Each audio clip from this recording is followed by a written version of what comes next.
Assalamualaikum warahmatullahi wabarakatuh. Baiklah, di sini saya akan menjelaskan materi konsep pendidikan pragmatisme dan eksistensialisme. Yang pertama, sejarah munculnya dan perkembangan aliran pragmatisme dan eksistensialisme. Pragmatisme, aliran ini terutama berkembang di Amerika Serikat, walau pada awal perkembangannya sempat juga berkembang di Inggris, Prancis, dan Jerman. William James adalah orang yang memperkenalkan gagasan-gagasan dari aliran ini ke seluruh dunia. William James dikenal juga secara luas dalam bidang psikologi. Filsuf awal lain yang terkemuka dari pragmatisme adalah John Dewey. Selain sebagai filsuf, Dewey juga dikenal sebagai kritikus sosial dan pemikir dalam bidang pendidikan. Eksistensialisme merupakan suatu aliran filsafat yang lahir untuk menentang zaman. Ia lahir sebagai reaksi terhadap cara berpikir yang telah ada seperti materialisme dan idealisme, dan barangkali juga kekecewaan terhadap agama Kristen. Hal ini terjadi akibat perang dunia, baik yang pertama maupun yang kedua. Para tokoh dengan pemikiran pragmatisme dan eksistensialisme. Yang pertama, pragmatisme, tokohnya yang pertama Carles Andre Paiche. Dalam konsepnya, Paiche menyatakan bahwa suatu dikatakan berpengaruh bila memang memuat hasil yang praktis. Ia juga menyatakan bahwa pragmatis sebenarnya bukan suatu filsafat, bukan metafisika, dan bukan teori kebenaran, melainkan suatu teknik untuk membantu manusia dalam memecahkan masalah. Dari kedua pernyataan itu, tampaknya Peirce ingin menegaskan bahwa pragmatis tidak hanya ilmu yang bersifat teori dan dipelajari hanya untuk berfilsafat, serta mencari kebenaran juga bukan metafisika, karena tidak pernah memikirkan hakikat di balik realitas, tetapi konsep pragmatis lebih cenderung pada tatanan ilmu praktis untuk membantu persoalan yang dihadapi manusia. Tokoh yang kedua, William James. Menurut William, pragmatis adalah realitas sebagaimana yang kita ketahui, dan menurut pendapatnya, pragmatis adalah filsafat praktis karena ia memberikan kontrol untuk bertindak bagi kebutuhan, harapan, dan keyakinan manusia untuk sebagai dari masa depannya. Yang ketiga tokohnya John Dewey. John Dewey mengatakan bahwa tugas filsafat adalah memberikan pengarahan bagi perbuatan nyata. Dewey suka menyebut sistemnya dengan istilah instrumentalisme. Dalam teori intinya, Dewey mengembangkan filsafat sebagai berikut. Situasi di keliling kita itu sebagai pengalaman pertama merupakan situasi indeterminate, maka dengan berpikir reflektif situasi tersebut menjadi indeterminate atas refleksi kita. Karena filsafat harus berpijak pada pengalaman dan pengolahannya secara aktif. Kritis, dengan demikian filsafat dapat menyusun sistem norma-norma dan nilai-nilai. Herakleitos, tokoh yang keempat. Pemikiran Herakleitos yang paling terkenal adalah mengenai perubahan yang alam semesta.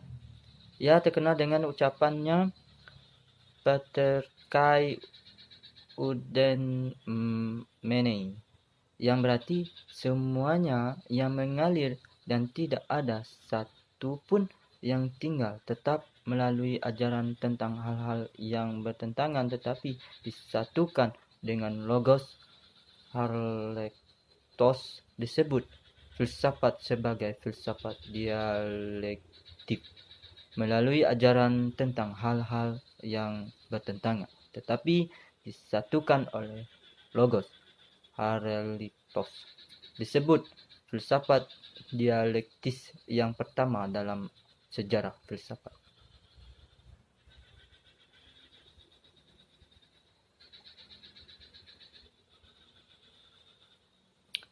Eksistensialisme. Tokoh yang pertama Jean-Paul Sartre lahir di Paris, Prancis 21 Juni 1905. Ia seorang filsuf kontemporer dan penulis Prancis. Filsafat Sartre lebih menekankan pada kebebasan manusia dengan menekankan pada menjadi bebas adalah suatu keharusan dan pilihan. Dan saya dapat memilih dan melakukan apa yang saya suka. Jika jalan yang satu buntu, maka saya dapat mencari cara lain. Saya selalu bebas dalam pendidikan. Filsafat Sartre lebih membuat siswa ini independen. Manusia akan memiliki esensi jika ia telah eksis terlebih dahulu, dan eksisnya itu akan muncul ketika manusia mati. Begitu menurut Sartre. Tokoh yang kedua, Søren Kierkegaard. Ia lahir di Copenhagen, Denmark pada tanggal 5 Mei 1813. Mengajarkan cara menjadi kesatria, iman yang bereksistensi berdasarkan esensinya, harus melakukan lompatan iman. Ia membawa Tuhan dalam hidup dan filsafatnya. 3 ranah eksistensi menurut Kierkegaard. Yang pertama, estetis. Kedua, etis. Ketiga, religius. Tokoh yang ketiga, Martin Buber. Ia lahir pada 8 Februari 1878. Menurutnya, nilai eksistensi manusia itu tidaklah murni dari manusia. Dalam tesisnya tersebut, Buber mengembangkan ide eksistensi sebagai pertemuan.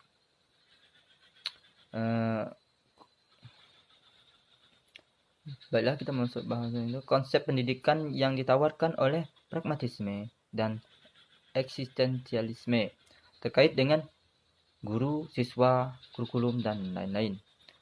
Pragmatisme. Peran guru dalam pendidikan pragmatisme adalah mengawasi dan membimbing pengalaman belajar siswa tanpa mengganggu minat dan kebutuhannya. Kedudukan siswa dalam pendidikan pragmatisme merupakan suatu organisasi yang memiliki kemampuan yang luar biasa dan kompleks untuk tumbuh. Kurikulum pendidikan pragmatis berisi pengalaman yang teruji yang dapat diubah. Demikian pula minat dan kebutuhan siswa yang dibawa ke sekolah dapat menentukan kurikulum. Guru menyesuaikan bahan ajar sesuai dengan minat dan kebutuhan anak tersebut. Eksistensialisme. Peran guru.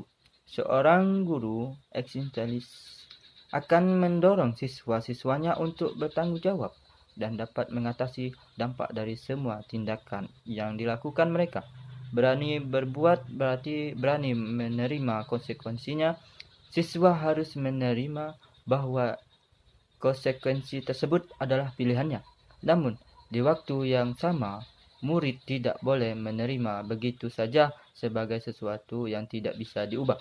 Kebebasan itu tidak akan ada habisnya, dan setiap konsekuensi membutuhkan pemikiran selanjutnya. Itu menurut Kneller 1997 1971 78 sampai 75. Siswa. Dalam eksistensialisme, siswa dipandang sebagai makhluk rasional dengan pilihan bebas dan tanggung jawab atau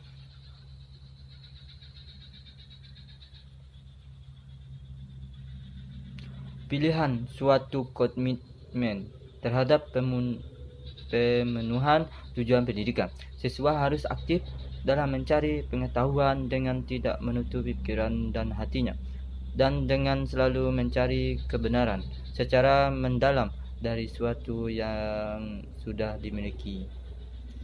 Kurikulum. Karena setiap individu dipandang memiliki kebutuhan dan perhatian yang spesifik berkaitan dengan pemenuhan kebutuhannya, maka dalam menentukan kurikulum tidak ada kurikulum yang pasti dan yang ditemukan berlaku secara umum. Eksistensialisme menilai kurikulum berdasarkan pada apakah hal itu memiliki 18 kontribusi pada pencairan individu akan makna dan muncul dalam suatu tingkatan kepekaan personal yang disebut pengembangan kurikulum yang berdasarkan eksistensialisme akan menekankan pada individu sebagai sumber pengetahuan tentang hidup dan makna. Dan untuk memahami kehidupan seseorang mesti memahami dirinya sendiri. Kurikulum eksistensialis akan mencakup pengalaman dan subjek-subjek yang mengantarkan mereka pada kebebasan individu dan pilihan pribadi. Eksistensialisme mengutamakan kurikulum liberal yang merupakan landasan bagi kebebasan manusia, kebebasan memiliki aturan. Oleh karena itu, di sekolah harus diajarkan pendidikan sosial untuk mengajar respek rasa hormat terhadap kebebasan untuk semua. Materi yang kedua, progresivisme dan perennialisme. Yang pertama, apa inti pokok ajaran progresivisme dan perennialisme? Dan apa perbedaan ajaran dari dunia aliran ini? 1. Apa inti pokok ajaran progresivisme dan perennialisme? Menuntut ada pengikutnya untuk selalu progres atau maju, bertindak secara konstruktif, inovatif dan reformatif, aktif dan dinamis. Sebab suatu menjadi naluri manusia selalu menginginkan perubahan-perubahan. Untuk mendapatkan perubahan itu, manusia harus memiliki pandangan hidup, di mana pandangan hidup yang bertumpu pada sifat fleksibilitas atau tidak kaku, tidak menolak perubahan, tidak terikat oleh doktrin tertentu. Kurios atau ingin mengetahui dan menyelidiki, toleran dan open-minded, punya hati terbuka. Perennialisme lahir sebagai suatu reaksi dan solusi terhadap pendidikan progresif, dan atas terjadinya suatu keadaan mereka sebut sebagai progres kebudayaan dalam kehidupan manusia modern. Perennialisme menentang pandangan progresivisme yang menekankan perubahan sesuatu yang baru. Jalan yang ditempuh oleh kaum perennialis adalah dengan jalan mundur, dengan menggunakan kembali nilai-nilai atau prinsip-prinsip umum yang telah menjadi pandangan hidup yang kuat. kuku pada zaman kuno dan abad pertengahan. Pembahasan kedua, apa perbedaan ajaran dari dua aliran ini? Aliran progresivisme mengakui dan berusaha mengembangkan asas progresivisme dalam sebuah realita kehidupan agar manusia bisa survival menghadapi semua tentang hidup. Aliran perennialisme memandang pendidikan sebagai jalan kembali atau proses mengembalikan keadaan sekarang. Perennialisme memberikan sumbangan yang berpengaruh baik teori maupun praktik bagi kebudayaan dan pendidikan zaman sekarang.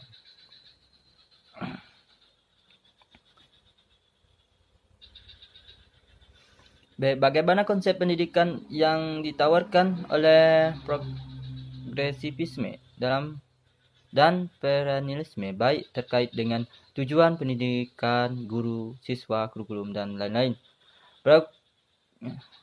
Progresivisme didasarkan pada keyakinan bahwa pendidikan harus berpusat pada anak, child-centered, bukannya memfokuskan pada guru atau bidang muatan. Perennialis berpandangan bahwa dalam dunia yang tidak menentu dan penuh kekacauan, serta membayangkan yang ditimbulkan akibat terjadinya krisis di berbagai dimensi kehidupan manusia, dalam pendidikan khususnya. Tidak ada satupun yang lebih bermanfaat daripada kepastian tujuan pendidikan serta kestabilan dalam perilaku pendidik. Sekian dari saya. Apabila terdapat kesalahan, mohon maaf. Wassalamualaikum warahmatullahi wabarakatuh.